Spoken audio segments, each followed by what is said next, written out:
What's happening? You know the deal. We are screaming from the sidelines into the Final Four. We're down to just four teams out of the field of 68, and we got a great episode for you. A little bit of a Final Four roundtable coming your way. And our guests are coming in soon, but what they can't do is talk about betting. So I'm just going to take care of that all on my own. And we're going to go over a little bit of that, the four teams, some fun facts you need to know, and then we're going to bring them in. So let's get down to business. Two matchups on different sides of the bracket, and it's very interesting because it's two very defense-oriented teams and then two very offensively explosive teams facing off against each other. Let's start with the left side of the bracket, which is Florida Atlantic, the 9 seed, and San Diego State, just the third 9 seed to ever get to the Final Four. Wichita State did it back in 2009, and Penn did it back in 1979. Now, San Diego State comes into this game favored by 2 points via betonline.ag. Proud sponsor presented in the bottom corner right there. The over-under here is 132. Now, historically speaking, the Final Four has favored more talented teams and higher seeds. And UConn is the highest seed left. They currently are the title favorite. And when I was asked to make a pick earlier this week, I did go with the Huskies. However, as we will discuss in the roundtable, just because there are trends and patterns that exist, that doesn't make them a definitive law. It is so satisfying to see all these voices talk about how only these 10 teams can win the national championship because they fit into the top 23 in adjusted defensive rating, and they were ranked in the top 10 AP poll at some point during December, and their star player prefers iced coffee over hot coffee and like 50 other weird criteria. And now we have our first ever Final Four without any 1, 2, or 3 seeds. And 3 of the 4 programs have never been here. This is so cool. And if you think it's going to squash the ratings, I don't know why people who've been watching this whole time wouldn't want to watch now. If you don't know that much about the teams, let's go learn. And that's what I'm here to help you out with. Don't go into this blind. Looking at the betting, I told you San Diego State is favored by 2, but I'm not so sure I would look away from FAU right now. They were 31-3 coming into the tournament. So while their run to the Final Four was unlikely, it's not a fluke. Conference USA, by the way, is no joke. Maybe you didn't know who Conference USA even was. I vaguely had that in the back of my head somewhere. So FAU won the conference, obviously, but the second and third place teams are North Texas and UAB. And guess what? They're set to face off in the final of the NIT. So I don't think it's just some crazy coincidence that FAU got all the way here. Like I said, it was unlikely, but it wasn't unearned. Now, in the Elite Eight, Florida Atlantic out-rebounded Kansas State 44-22, which included 14 offensive rebounds. They also had a slight edge on the glass in their previous 3 games before that. FAU is also now changing the public's thinking on how teams should be evaluated.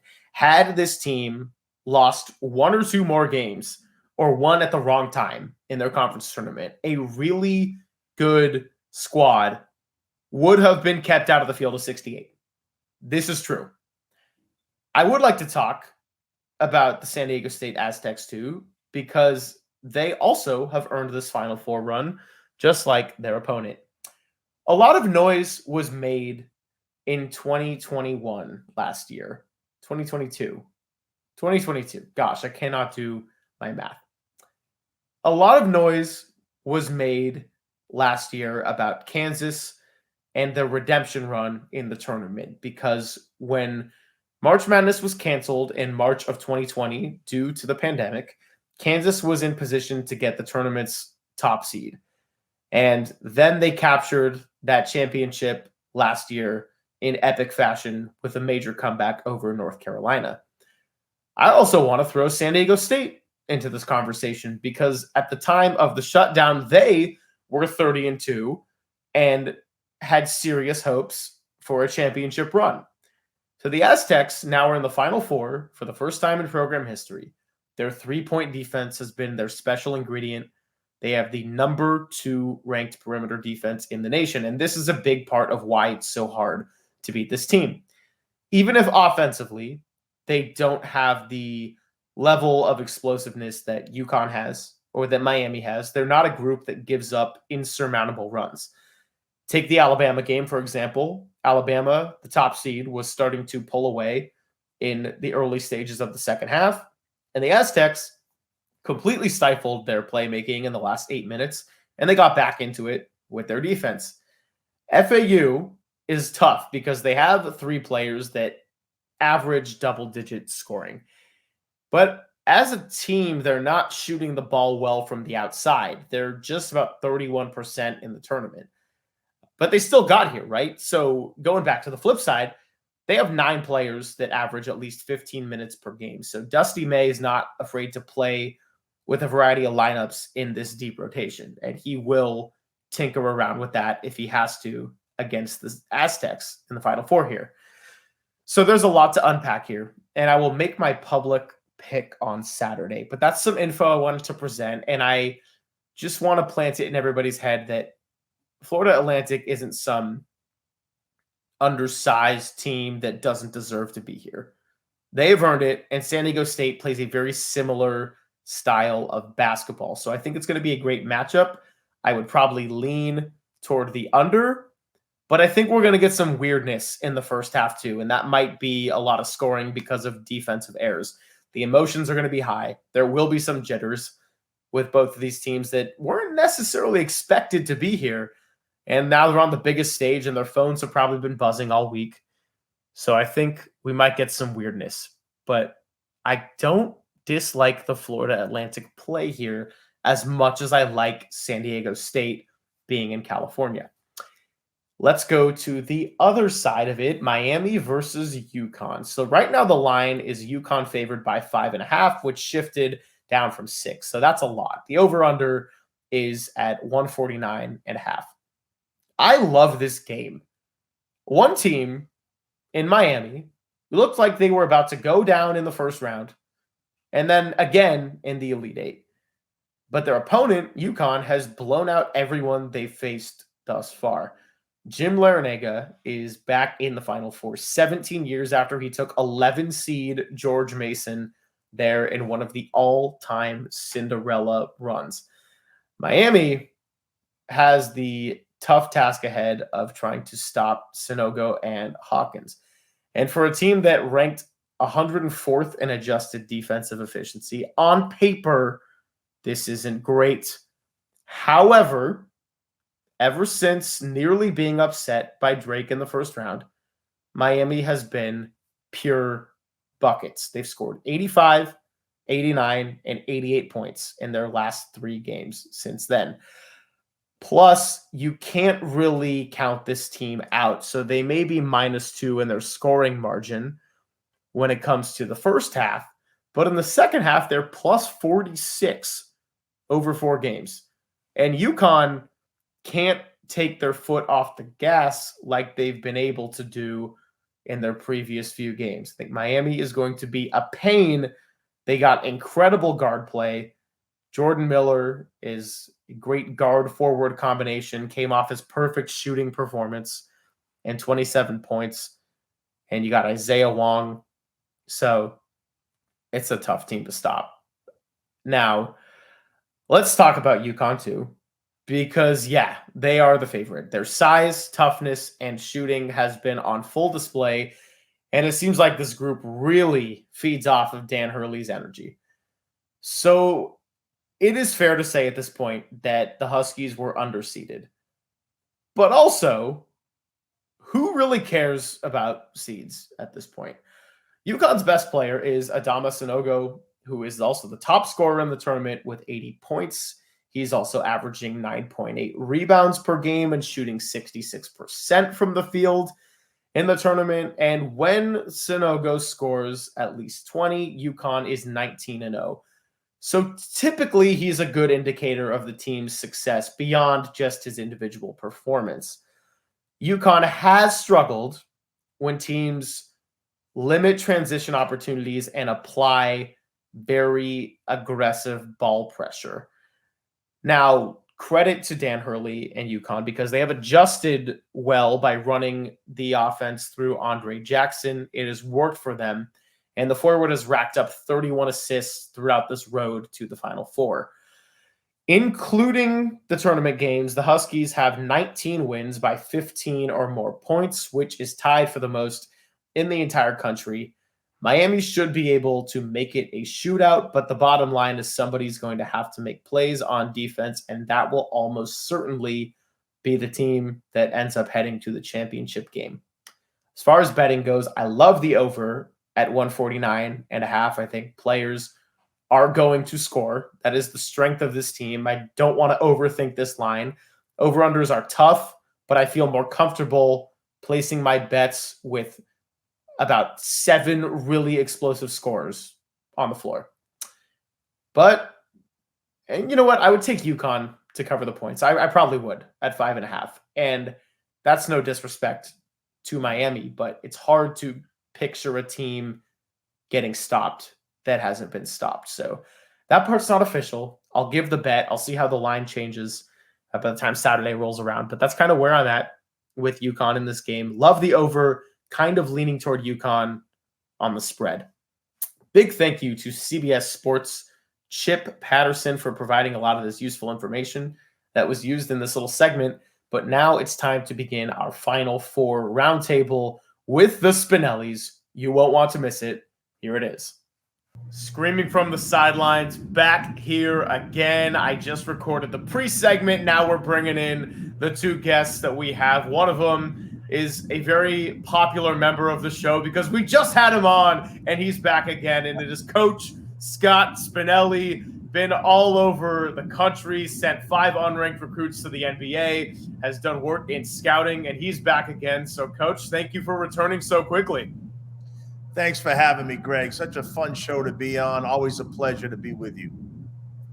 And we have somebody in the middle of the screen who's a new face, but he is very closely linked to the man on the right, and that is his son, Joe, a guard who just finished his freshman year at Wofford College.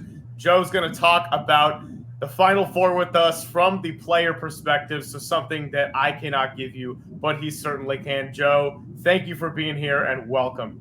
Thank you for having me. And before I get going with anything else, I'm just going to play this little highlight clip of Joe just to show off a little bit for all the fans. 105-64. Under 2 to play. Spinelli has in front of the Terrier bench. Now Kellogg. Amari Tice isn't going to get his double-double, but failed to mention Pavlensky got one. 23 points, 10 assists. Also a career high in points for Jackson Pavlensky. Steelman to Spinelli. Shot fake.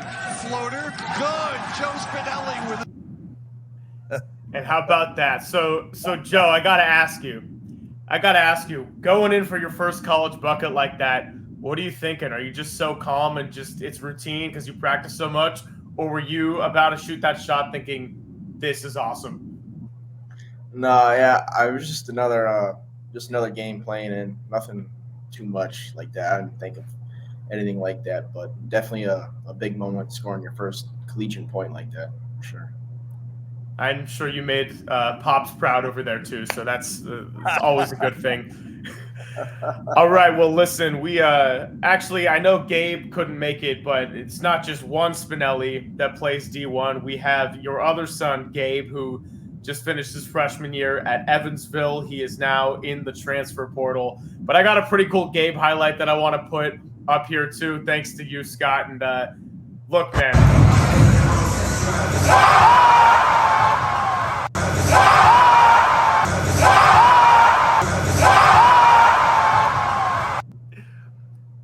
So the whole time I'm just thinking, where did he get those hops and can I have some?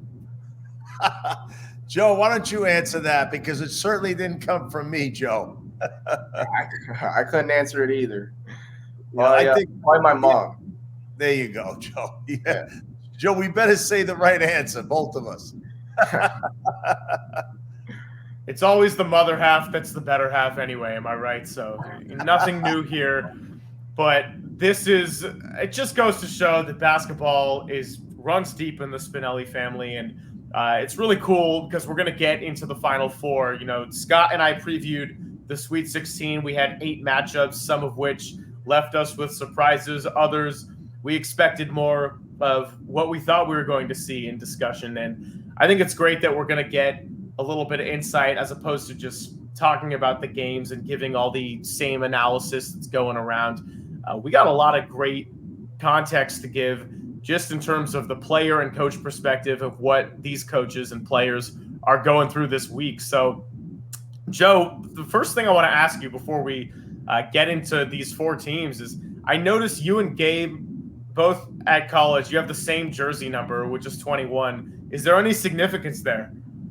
No significance. Just thought it would be pretty cool to be the same number. Obviously, both being freshmen, Division 1 being a good idea, just like that. Nothing too formal about it. Yeah, well, you grew up competing against each other all the time. Your dad's a coach. I'm sure that there's a lot of sibling fire and love coming together at the same time. So getting to play at different programs, it's a really cool way to symbolize that connection. So I hear you there. You know, travel is something that is a big part of the game, not just playing on the college level, but you've probably been doing this for years and years at AAU tournaments, and it's taken up so many weekends of your life. These players have had to do a good handful of travel. It's, you know, they played 2 games in 3 days, got a break, 2 games in 3 days, and now they got another break, and they got to do that again. First, I'll ask you from the player perspective, Joe, how has just the routine of travel and basketball affected your game, and how do you manage those effects? Well, I mean, first of all, having so many, games and stuff, it's hard to manage. You got to stay, we like to say here, you got to have like the tunnel vision. You got to stay locked in and, not focus too much on the outside, just game to game, day by day, practice by practice. All the little things matter, getting treatment, film, everything, stretching, all that. So you just, all those games and stuff, it's a grind, but you keep working and stuff like that. Greg, I like to add something to that because, Joe, I don't think a lot of the viewers really, truly, really kind of understand the amount of time. So when you go on the road and what happens. So, for example, I know, Greg had mentioned the kids, going back home, and then now they're gone for a few days. Give us a typical day. Like, just say you guys are getting ready to go play as you just did in the conference tournament. When you leave, how many days before usually do you go? And then give us a routine of what happens during that day, Joe, just so we can, it's not just you go there, sleep, and show up for the game. There's a lot that goes into the preparation, right, Joe? Oh, no question. So, like, for an example, if we had a game on Saturday, we'll say, Saturday night, we would leave, we would end up leaving Friday night. And so we'd bus over or whatever, fly, whatever it is, get to the gym. We would just shoot. We would shoot for just an hour, just, no drills or nothing, just shoot, get a feel for the gym, the backdrop of the gym, which is a big adjustment, especially when playing on the road. We would have lights out by 11:30, wake up the next day, breakfast, film, shoot around, back to the hotel. We would have, we'd be up in our rooms for a few hours, then we'd have pregame meal, and then it would be right back to the gym for the game. So just like and some studying though, right, Joe? There's some studying that you guys. Yeah, absolutely, there's some studying. I hope so, Joe. Okay, that's good to hear.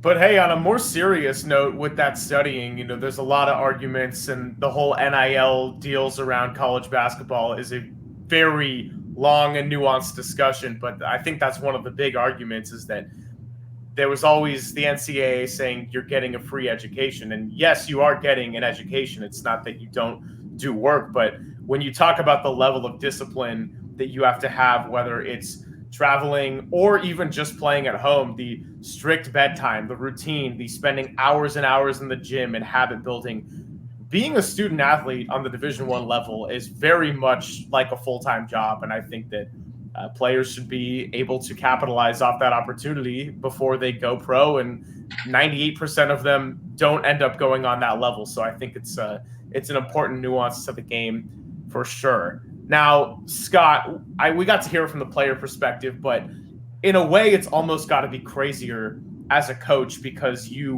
want these players to be so disciplined, but you don't have direct control over their habits and how they act. Tell me what that's been like as a coach going through really high stakes situations and keeping your players ready.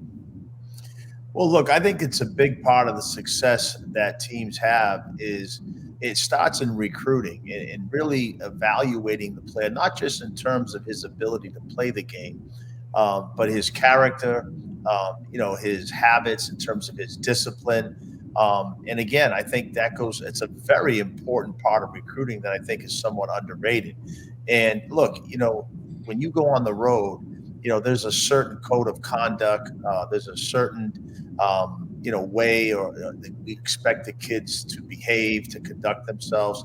Again, they're representing themselves, their families, obviously the university as a whole. So there is a lot that goes into traveling and representing all of those, all of those factors, come into play. But I will say this, when I think about going on the road with the team, there is also a camaraderie that's built with the guys. I think Joe just made a really good point in that when you go there, you wake up, with your roommates in your room, you go downstairs, you're spending time with the players and film. Then you come back upstairs, maybe you go into a study hall where all the kids are, working towards their degree, making sure they're focused in on their academics. And then you go back on the bus, you're going to shoot around. So there's a camaraderie and a chemistry that's built. And look, not every road trip is going to be successful with a win. So how you guys or how the team deals with the ups and downs. And one of the things I think as a coach, and Joe, you'll attest to this, is not getting too high, not allowing your players to get too high or low because they are kids, they are young, and trying to maintain, sort of a level mindset through all of this. I'm really glad that you brought the camaraderie element into it because that's exactly where I was heading to next, especially for Joe, where it's a balance, right? Because you do have to be disciplined, but especially in the context of playing in the NCAA tournament, reaching the Final Four, contending for a national championship. That is so incredibly special for this group of players, everybody on the coaching staff, their families. It's just going to last a lifetime of memories. So tell me a little bit about what you do to just balance some of the fun with also the hard work and the serious part of a road trip. No, yeah. Obviously having, academics, working towards a degree is, my dad said, is really important. So we, I think of our team, we like to take time, especially at night after, maybe we shot the night before the game, to take some time out of our day to get on the computer if we missed a class, email professors, all that stuff. So just balancing that obviously on the road with the game and all the seriousness and whatever, all the little things that add up, which they play a big role, all the little things. But no, that's really how I balance it, really. Obviously, and give us some fun stories, Joe. Like how do you enjoy yourself with your teammates? I mean, tell us some of the things that you guys do. I'm sure there's a lot of jokes and a lot of fun things that you guys do just with one another. Just tell us a little bit about that. On the road trips? Yeah. On the road trips, like we're in the hotel, maybe, after like the Southern Conference tournament, we the first round we beat UNC Greensboro. So that night, I know we went into we all got into one of their hotel rooms, all of us, and we just played music, played video games, just had a good time, like all the jokes, stuff like that, which really is a great experience and stuff, all that for sure. Do you have any song that the team just goes crazy for that all brings you together? A song, we like the song "Set It Off." It's called "Set It Off" by I forget who it's by, but it's called "Set It Off." Good. I'll make sure when I take that clip to put it underneath, just to really fire up Wofford University, Wofford College. That's funny. That's awesome. Okay, so we mentioned the 2 games, 3 days, and then the breaks. Right now, UConn, FAU, Miami, San Diego State, they're all getting another 5 to 6 day break. Scott, from the coaching standpoint, how much of a difference does it make? Like, is it a huge plus to get that extra time off, or do you almost like the quick turnaround and keeping a sense of momentum?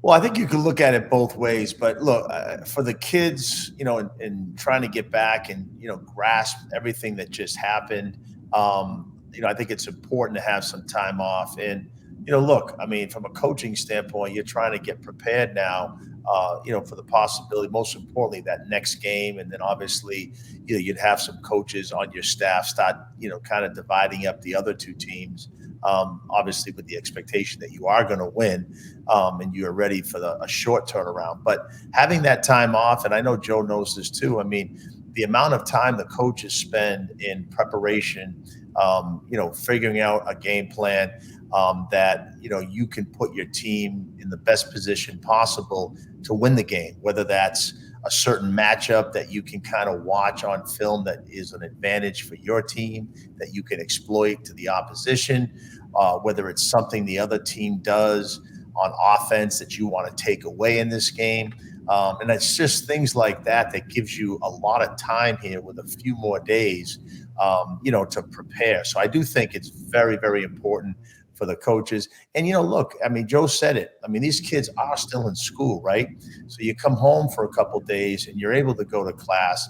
You're able to kind of communicate with the professors. And look, I get it. There's a lot of excitement, and this should be. This is a dream that, we talk about it all the time, when Joe, Gabe were young, to be in a position where you're playing at this level, never mind, the dream of playing in a Final Four. I mean, all that time that you've dreamt about that, you've worked for something like that. It is an exciting time, and it is a time to enjoy yourselves too.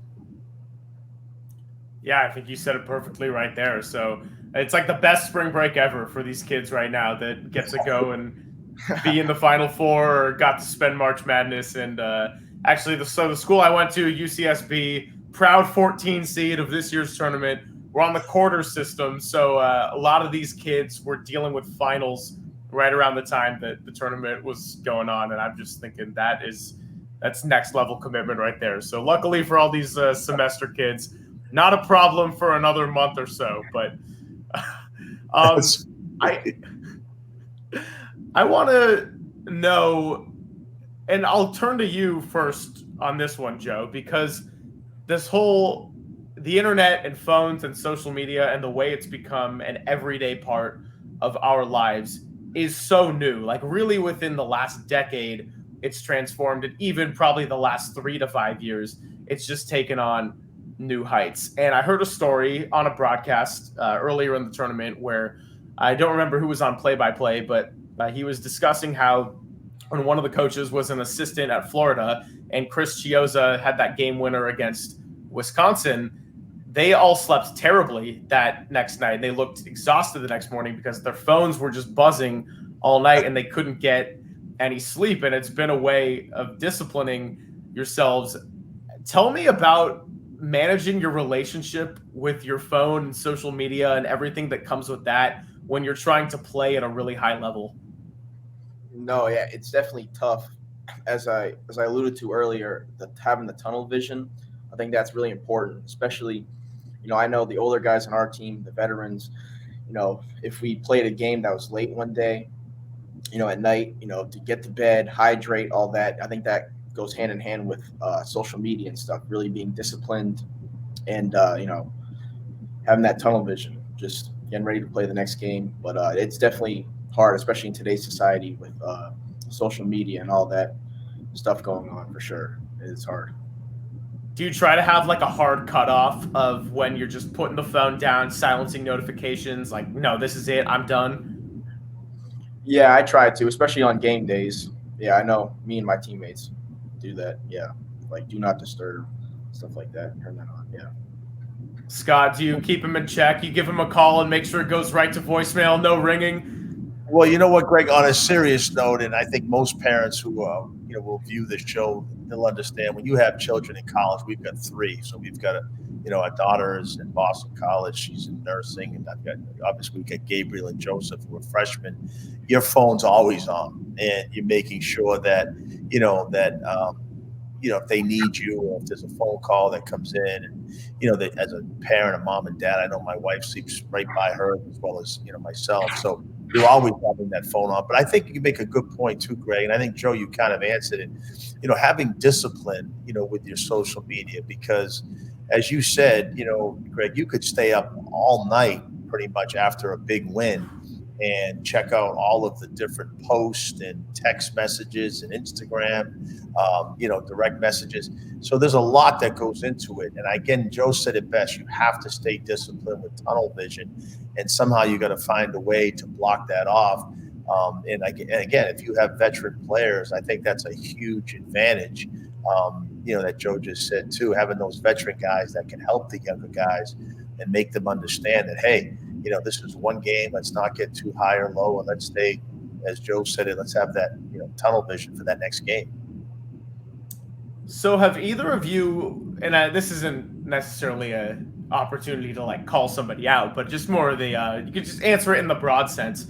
Has there ever been an issue where the phones or social media and that kind of outside distraction had to get seriously or specifically addressed from another teammate or player? I can answer that. I don't know, Joe. I can tell you, we've had, situations. Let me give you an example, Greg. There are times that we would go into restaurants and have a team meal. And I don't know if you guys do this. Do you do this, Joe? Where? Yeah, they take our phones and stuff. Yeah. So Joe, so tell us what happens when you guys go to a team meal. We have to, so we get off the bus. Before we get off the bus, we all have to leave our phones on the seat with everything there. So when we get off the bus, they check for our phones, like the managers, to make sure we don't have our phones, as team dinners and all that stuff. And that was what you said. Is there ever any pushback? A little. Well, that's what you said earlier, Greg, too. That's a camaraderie thing, right? When you have the kids, eating with one another, you'd like to have some conversation and communication. Again, without having the kids looking at their phones, because if that was the case and they had their phones at the dinner, it'd be a lot of doing, texting their friends, their family. So it's just a time for the guys or the team to build that bond. And again, maybe leaving their phones on the bus for a short period. I'm sure when they get back in, the first thing they all do, Joe, what do they do? Right on. So, that's funny. Blocking each other out. But I wish I had this interview clip on hand now, but I remember, I think it was right before the tournament started, maybe when one of the schools got eliminated in their conference tournament, but there was an interview with a very emotional player whose career was over, and they asked what he was going to miss the most, and he took a while to answer the question, and he was really sad and thoughtful, and he just said, going out to eat. And that was his answer. But so on the surface, it was kind of funny. But then you kind of stop and think about it, and you're like, honestly, that makes a lot of sense. Well, Greg, I think we can kind of that story quite a bit, because the student athlete you're talking about was here at Boston College our first year. It was Dennis Clifford. And, we took over a program that we had to rebuild. And, Dennis was, a tremendously competitive kid, worked exceptionally hard, had gone through some injuries throughout his career and was able to, come back after sitting out a year. So there was a lot more to the backstory of that. But I think, Dennis was just trying to kind of come up with something at that time, because the season didn't go well. He was getting ready to graduate and move on. He had overcome a lot of adversity. So I think a lot of people kind of assume that to be, it definitely was something of a great memory, but a lot of it was that kid and what he had to overcome during that time. And I think unfairly so, Joe, you'd attest to this, that was something that people bring up on social media and make poke fun at it, but in reality, if you knew the backstory, you probably wouldn't make a lot of fun, to that. No, sure. Wow, I had no idea there was the connection there. But I mean, man, that's a bummer that people. I guess there's internet trolls everywhere, right? But when I saw that, I was thinking less of like a ha and more just, oh, that's actually a pretty good answer, even though kind of like on the surface you're like, that's kind of random. But that's great to hear. I love that story though. That's wow. We're gonna have to clip that one out for sure. That's man. I really wish I had the interview on file now. Oh man, I missed an opportunity. Well, and I'll tell you what, Joe will tell you, there was a lot of, like you said, trolling of that clip and it still exists today, right, Joe? He actually still posts about it all the time. So I saw about it for like a few weeks ago. I saw him repost it again, like all that stuff. So he likes to poke fun on him for himself. But I thought you said okay. I'm glad he's got a good spirit about it. Yeah, and he's a great kid too, Greg. I mean, like I said, heck of a player. He went over and played professionally for a while. Had some time with the NBA, summer league, but he was a really good player too. But yeah, it was a lot more to that. But yeah, funny. That's an irony right there, right? I mean, here we are, the ones that actually were coaching him during that time, Greg. Wow, awesome. Okay, so let's get a little bit into the Final Four now that we've kind of unpacked some of this, what it's like for these coaches and players. UConn is the clear favorite because of the way they've dominated through the tournament. I know that both Scott and I expected Arkansas to make that a really competitive game, if not win, and UConn just ran away with that one. Then you got Miami, who seemed dead twice in the tournament, both in the first round against Drake and then down 13 in the second half against Texas. Then you got two teams that people really didn't expect to make it as far. I mean, San Diego State's a great defensive team, but they don't have that flashiness and explosiveness that the two teams on the other side of the bracket have that we just mentioned. And then in their second tournament appearance ever, 9-seed Florida Atlantic out of Conference USA has made it all the way to the Final Four, and it is not a fluke by any means. They're now 35-3 on the season. So we're going to stay away from all the betting talk. That part got earlier in the show by the time this one comes out. But there are two really enticing matchups because it is a really defense and rebound heavy team that's probably going to keep it a lower scoring game. And then you got the potential shootout on the other side. Before I get into anything, I guess now that we've established that you're very well connected in the basketball world, are there any personal connections you two have to these four teams? Well, what do you think, Joe? I think speaking for us, I don't know a lot of the kids on, again, just a lot of those guys that we've recruited over the years. So, there's kids on multiple, sides of the ball, or multiple teams that we've actually, reached out to, recruited, evaluated over the years. But, in terms of personal stories, I don't think, for me, Joe, I don't have anything that I would talk about personally with anybody there. Would you? Yeah, I don't think any personal connection. Those sports. All right. Well, I'm glad we at least cleared the slate on that one, because after the going out to eat, I'm just like, I guess you never really know. So it's been a really enticing tournament. This is the first time that there's no top three seeds. The transfer portal has changed the landscape of a lot of it. NIL has as well. So we're not focusing on a lot of these one and dones in the Final Four. We're focusing on a lot of vets who have been here, done that in the transfer portal, but it's still new to everybody. And three of these four teams have never had their program in the Final Four. So let's go to Joe first as a player. First of all, just from like a fan standpoint and someone who understands the grind of college basketball, is one of these matchups more enticing to you than another? I to be honest, I like the Florida Atlantic San Diego State game just because two mid-major games. I'm at a mid-major school. Watching these two, obviously upset all these teams. I think this is going to be an intriguing matchup for me just to watch both two gritty teams go at it in the Final Four, which is just going to be fun to watch. I love the mid-major take because I attended one as well, and I mean, not a student athlete, of course, but just when you see these mid-major schools get a chance to shine and make the most of the moment, it carries a different level of meaning, I think. Scott, how about you? Is there one matchup in particular you really got your eyes on here? Well, I think both games set up to be, just an incredibly competitive, matchup. If you really want to talk strengths and weaknesses, there's a lot of things that both teams, at least both matchups, are going to be able to show. First, I mean, like Joe said, the Florida Atlantic game to me, you're playing against a San Diego State team, and you're giving up a lot of size, physical, strength.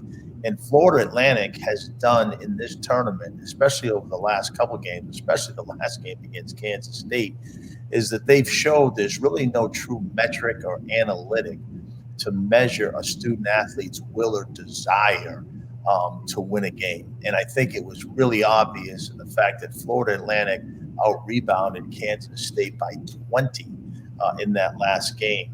And they did it against a bigger Tennessee team. They out-rebounded them. And again, as Joe will tell you, yes, you hit first and you box, but then you've got to go out and you've got to have that effort and desire to go rebound the basketball. And I think Florida Atlantic is showing that their determination, their perseverance is something that no analytic can measure to a man, each individual one of those players. So I think that's intriguing.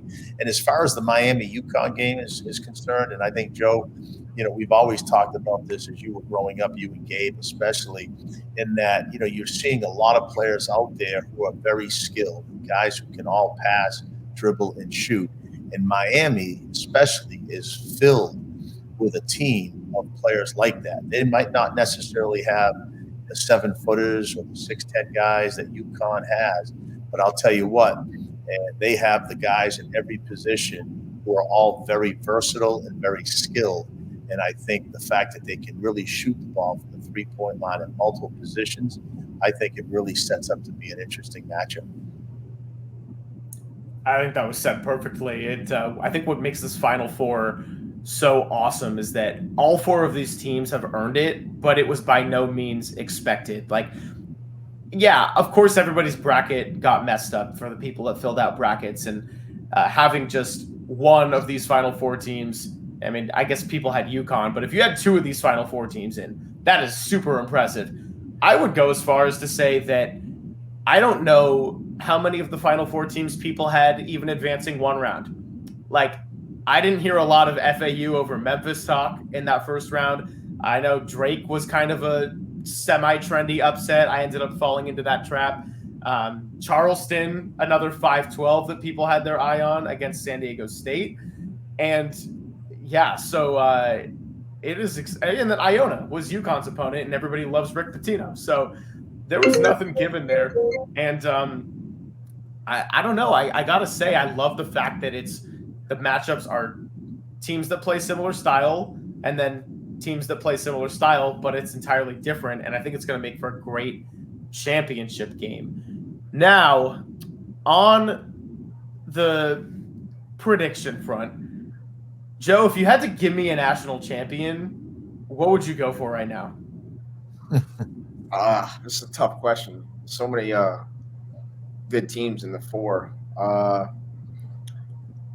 Honestly, I'm gonna take San Diego State just because I think they're, with the age, experience, how they play, how they rebound, just defensively. I think defense is really important in this Final Four, especially. So I'm gonna have to go with San Diego State in this one. I think they can pull it off. How about you, Scott? I like your analysis, Joe. I mean, that's, it really does make a lot of sense. For me, I'm going to set up and I'm going to look for a all Florida national title game. I think Florida Atlantic continues on, even though I agree with Joe. I think San Diego State has what it takes in terms of their experience, their physicality, their defense. I agree with all of that, Joe. Well said. But I got to tell you, for me, I think Florida Atlantic's determination, their will, they just have some magic right now that's working for them. I'm going to pick them to play Miami. Miami upsetting a UConn team that right now has throttled everybody, but still has 6 losses, I believe, on the season. So they obviously can't be beaten. They're just right now playing so well. But I think Miami's guard core is going to, again, what they did against Houston, it really surprised me. They just ran past Houston. It was incredible, to see those guys out there in terms of their speed and how they just got up and down the floor. And I think that's going to happen. I'm setting up for an all-Florida national title, and I'm going to take Miami to win the national championship. Okay, I like it. I'm not going to make my official picks until Saturday when I just wake up and I'm like, Mike, this is what I'm feeling. But if I got to go earlier in the week, I was asked for Believe to basically answer the question of, is UConn the right pick? And I said yes, because I think historically speaking, we've seen more talented teams and higher seeds thrive in the Final Four. And I really like what I've seen from UConn, just peaking at the right time, and the chemistry is there. And I think Dan Hurley's energy works awesome for the team. But there's something about Florida Atlantic that I really like too, and think that they could get past San Diego State. And Scott, you said that we need to stop diving so deep into trends and analytics. And I think a good example of this is that San Diego State's X factor, their big prize, is their perimeter defense. Like, they make it hard for teams to just run away. Alabama built a little bit of a lead, but they couldn't run away with the game. And San Diego State's defense got them back into the game. Florida Atlantic isn't shooting the three very well this tournament. They're only up 31%, but they're still finding ways to win, whether that's with rebounds or defense, or just finding a will to go against a bigger team like a Tennessee and somehow get it done. I think it would be fantastic for the sport. I'm sorry to repeat myself to the people that already listened to the pre-segment, because I did a little dive into each 4 team, but I would not count out Florida Atlantic by any means. And I really am not treating the UConn-Miami game like it's the national championship, because I know there's a little bit of a narrative that's getting built around there, but in my opinion, I don't think it's that way whatsoever. Now, on paper, yes, UConn is the team to beat based on what we've seen throughout this tournament and how they've just dominated second halves. Miami is incredibly resilient, and they have 3 guards, with Miller kind of being that guard forward, that are incredibly explosive. Florida Atlantic has just defied all odds, and San Diego State's defense and experience that Joe alluded to has really stuffed teams. So I do see it as anybody's tournament, and I think it's really good for the sport of basketball and mid-majors, and I hope that I see Wofford in the tournament next year so that I can have a prime bracket and like Sweet 16, Elite 8 set up ready to go with sophomore guard Joe Spinelli leading the way, 21 points a game and 5 steals. Well, this is, I tell you what, Greg, I mean, and I wish Gabe was here too, but, it's really fun to, again, I don't, Joe's down in South Carolina, and you obviously know this from, going to college. I mean, it's fun to kind of get, especially in this type of setting, and his analysis of this. I would have been interested to hear Gabe's too, right? As a dad, and you know this from your family, we grew up watching games together. We became huge fans of any of the Boston teams because we were living in, Nebraska. Joe was born in Chicago, and we bounced around so much. So we always identified with the pro sports teams from Boston. So we always would watch games and rally behind them, whether it was the Bruins, the Patriots, et cetera, Celtics. And so to get his take on something like this, it's really neat to hear, his perspective, because he's playing it right now. So, and then to listen to what you just said, I think you make a lot of sense. UConn is the best team probably on paper. They're playing the best basketball. But as we know, that doesn't necessarily guarantee them to cut down the nets in this, we would call a 2-game tournament now set up for this weekend. Yeah, I mean, Purdue was deemed as one of the best teams with a tough roster that was hard to beat heading into the tournament, and it clearly did not guarantee them anything against a team in Fairleigh Dickinson that was A, very undersized, and B, won 4 games last year. And C didn't even win their conference tournament, but they got in because the winner of the conference tournament hadn't reached D1 eligibility yet from transferring over. So that's a good piece of trivia right there for any of you basketball psychos. And you got 3 of them on the screen, 1 coach, 1 player, and 1 guy who just spews into a mic and makes it happen. So thank you both so much for being here. I mean, I'm looking forward to these games a lot. I think the national championship in particular is going to be a great one. It's one of those Mondays that I treat like a weekend because I never like do any actual work or school work when I was younger. It's just like, no, that's what's happening that day. And that's how it's going to be. Yeah. Well, listen, thanks for having us, Greg. It was a lot of fun. And, Joe, thanks for taking time out of your schedule and, to spend with us. So great analysis. Thank you, Greg. Thank you for having me. Absolutely. Yeah, no, you were welcome. Joe, go get food with your guys and put your phone down and then come back to it. And then when this episode is up, you can be, Twitter is right there for you. And it's going to be great. Twitter, YouTube, the show is growing. We actually we have streams in 14 different countries. So pretty cool. We're running on Believe's YouTube channel, and you can access the audio on all major platforms. By the way, on Spotify now, I just learned you can leave comments on individual episodes. So I'm going to start doing that to my friends and just leaving super funny remarks. But hopefully nothing mean like your friend who got roasted for going out to eat food, because sometimes that is just the best thing. And that's kind of what I want to do right now.